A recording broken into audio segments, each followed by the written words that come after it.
Good morning, I'm Lauren Hayes for the Finance News Network. I hope you enjoyed your weekend.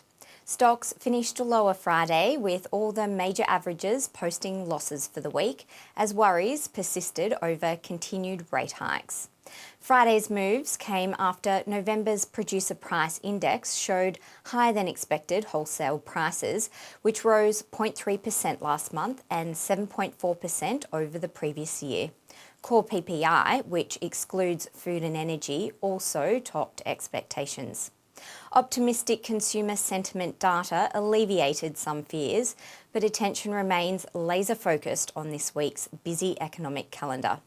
This includes the Consumer Price Index due out Tuesday, which is expected to show whether inflation has receded. The Federal Reserve will likely deliver a 50 basis point hike at the end of its December meeting on Wednesday. And over the weekend, the International Monetary Fund and the World Bank raised concerns about a worsening global outlook, while hopeful that China's reopening will help support world growth. The IMF currently forecasts global growth will be 2.7% next year, slowing from 3.2% this year. The Dow Jones Industrial Average shed 0.9%, the S&P 500 and the Nasdaq both fell 0.7%. On a weekly basis, the Dow fell 2.8% to post its worst week since September.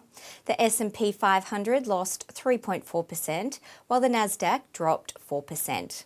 In company news, shares of Lululemon tumbled nearly 13% after the company gave a weaker-than-expected fourth quarter outlook.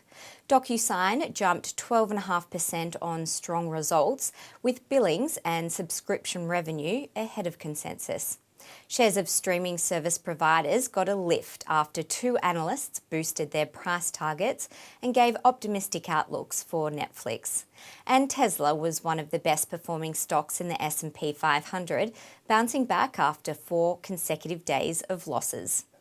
And Bloomberg has reported that investment portfolios owned by individual investors have lost a combined $350 billion this year. The average retail trader's portfolio is down 30% in 2022 compared to the S&P's 17% loss. Some estimates put the damage as even worse than that. JPMorgan calculates that retail traders are down 38% this year. At the apex of the meme stock craze in Q1 2021, Charles Schwab was handling 8.4 million daily average trades. In Q3 of this year, it recorded 5.5 million. And Robinhood, both an enabler and the villain of the individual trader movement, shed 1.8 million users between Q2 and Q3 this year. Across the sectors, all were lower except communication services, without much read-through. Energy underperformed, dropping 2.3%, the 7th straight session in the red. Last week marked a pivotal moment in global geopolitics as a European embargo and G7 price cap on Russian crude came into force. Russia, faced with the humiliation of Western powers dictating the price it earns for oil, threatened to halt exports to any countries complying with the price cap. It appears that the oil price is now more focused on growing recession fears after weak economic data from China, Europe and the United States. The SPI futures are pointing to a 0.5% fall. I'm Lauren Hayes. Enjoy your day.